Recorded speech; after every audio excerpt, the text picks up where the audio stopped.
med 2 ägg. Ägg. Ja. Äggen ska in hit.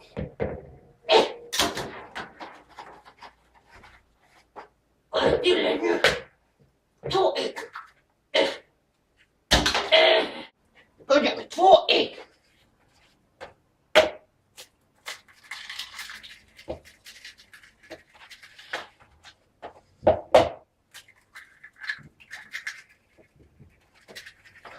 Hur många ägg lagar? 2 ägg alltså.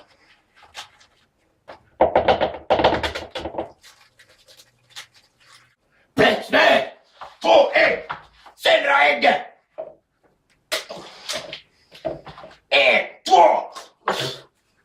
2 ägg! Mjölk ska det vara.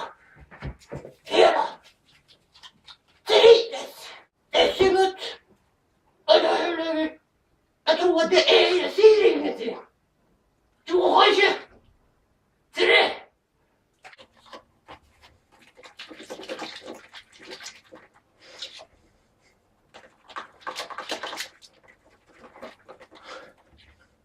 Det var 30 deciliter. Mjölk. 2 deci. Vispa smeten. Vispa smeten. Vispa. Kyl. Sen tar vi socker.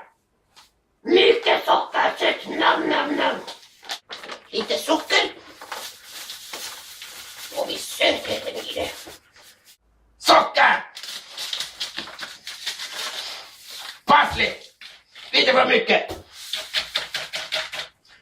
Salt för smaken. Det får vara nog. Salt!